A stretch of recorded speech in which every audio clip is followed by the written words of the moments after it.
I'm glad to see Maryland moving forward on these common sense measures, and I hope you will also take up, and I know you will hear it, pass the legislation that says that if you're on the terrorist watch list, you shouldn't be able to go buy a weapon. It makes no sense in this country that we say you're too dangerous to board an airplane, but you can go down the street and buy a semi-automatic weapon.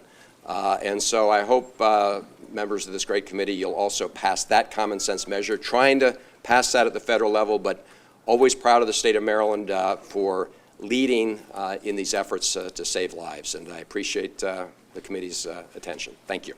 That was fantastic. Thank you. Sure. I just have a question, since you're a federal elected official, and you can answer, because I'm, and I know people are going to come up and testify later, but they might not have the knowledge on this that you have as far as the terrorist watch list one.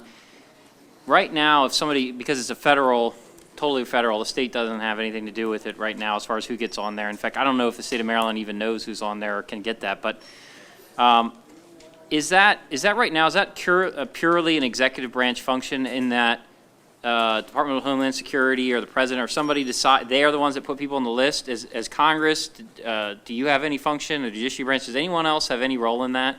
Or is it completely executive branch? Who puts those names on the list? Yeah, my understanding, and thank you for the question, Senator, my understanding is that is a list that is kept primarily by the FBI, that other federal law enforcement agencies can provide information for that list.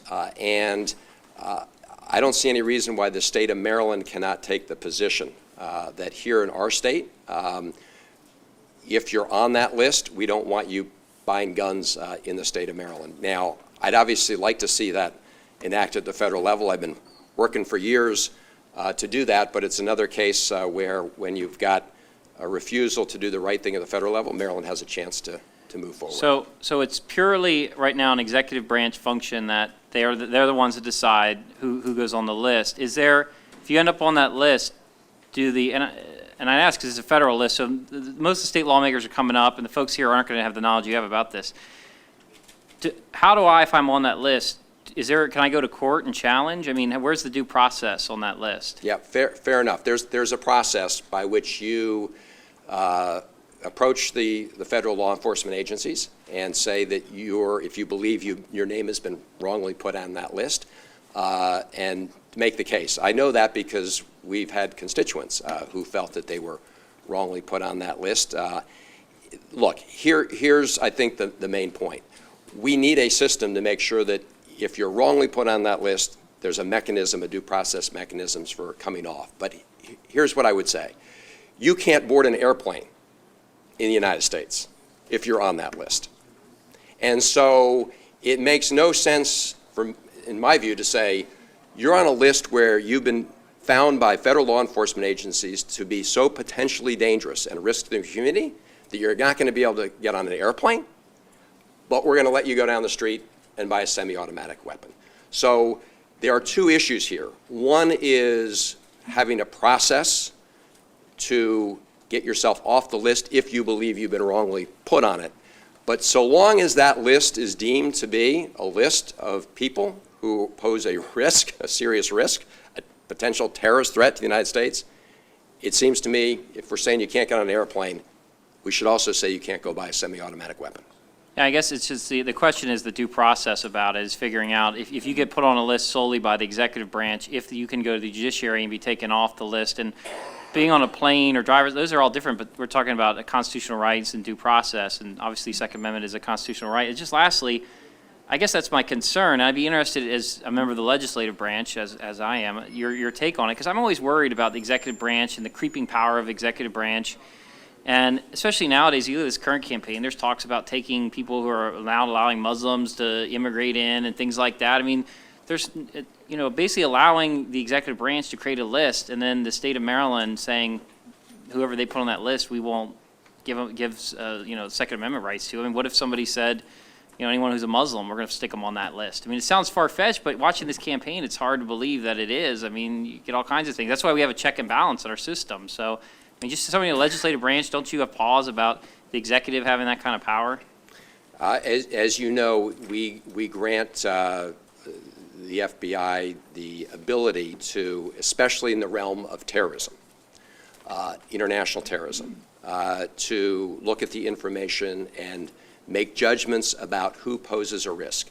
Yes, there is a process for getting your name off that list. Is it solely going to the executive branch? And that is important. I believe you can go seek redress in court, but the reality is I'm not disagreeing with you on the need for a clear due process mechanism.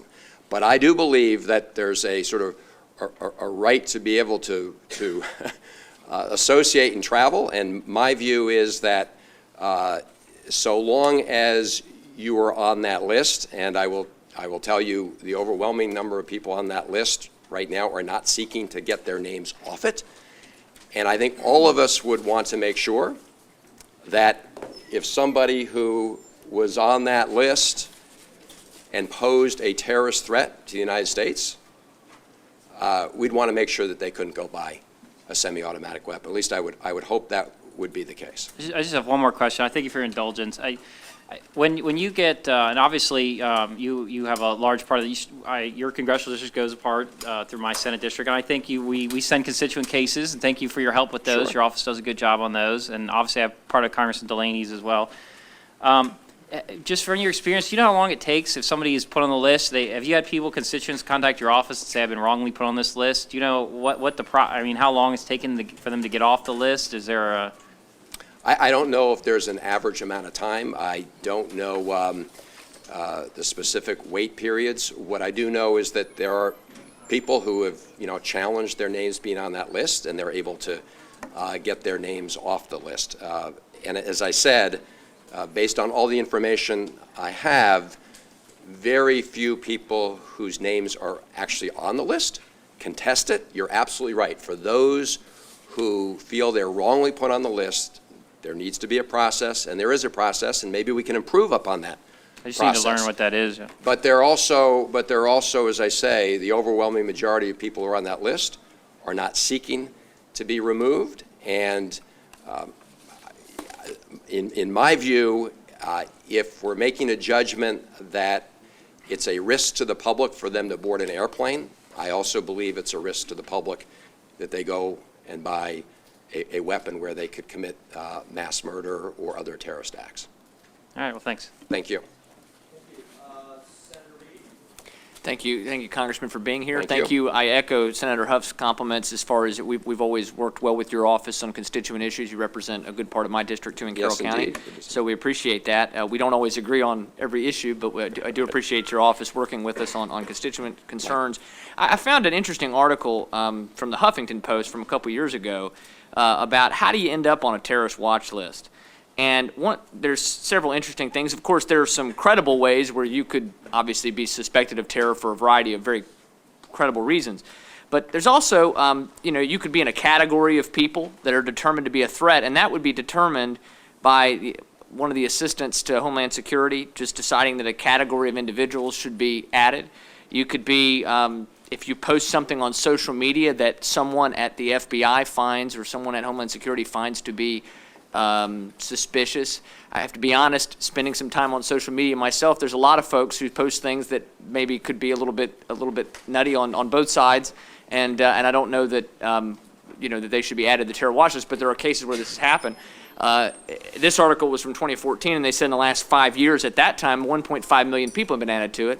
In the Bush administration, there was a case in 2004 of a student at Stanford University that was added because the wrong box was checked on a form. And so I just following up on that, I mean, the question that I have is when we had the gun debate here in Maryland in 2013, and when we've had the debate over concealed carry permits, we don't use, the state police don't want to use federal background checks as a reason to authorize someone, if you clear that background check, because even though that's a federal system, why would we want to use something that's even more imperfect than a federal background check to decide whether someone can exercise a constitutional right or not? I just wanted to give you an opportunity to comment. Sure, and I appreciate that. And as I said earlier, there is a process to get your name removed, and as part of constituent services that we work with you on, if there's anybody that you know that believes their name is wrongly on that list, we're happy to work with you to try to get it removed.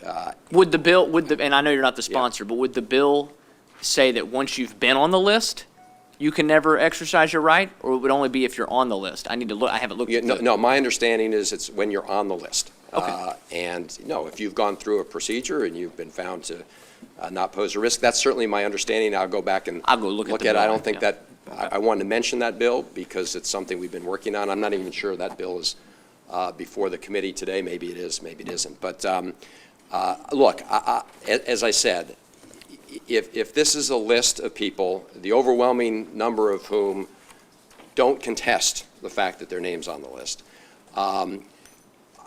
and it's determined that they pose a risk, then it seems to me we should say that you can't go and buy a weapon where you could pose a big risk to the public. We should have a process where you can have your name removed, and there is a process for doing it. Perhaps we can improve on it, but it seems to me, in the interest of public safety here, we'd want to err on the side of public safety. Let me just say, my understanding is there has to be some individualized reason to be on the list. It can't be, ethnic profiling or religious profiling. So I didn't want people to be left with that impression. Okay. And to the extent that people are looking at some social media and see chatter and determine that someone may pose a risk, that's probably, in some cases, a good reason at least to get on the list. In fact, we now know that if the intelligence agencies had been able to detect some of the back and forth social media, we could have detected the San Bernardino killers in advance. Mm-hmm. So the fact that somebody, you may be getting information from people's statements on social media, in my view, so long as you're collecting that information in a manner that's legal, that may be cause. And I don't have a problem. And I don't have a problem with list. them doing. I don't have a problem with them doing that. I just think it's important to note it is very easy to just get added to the list, kind of as this person. I mean, it's not like a complicated procedure to get added to this list. So in some ways, so that's the concern I have. But I thank you for answering my question. Thank you. Thank you. Thank you. Thank you very much, Senator.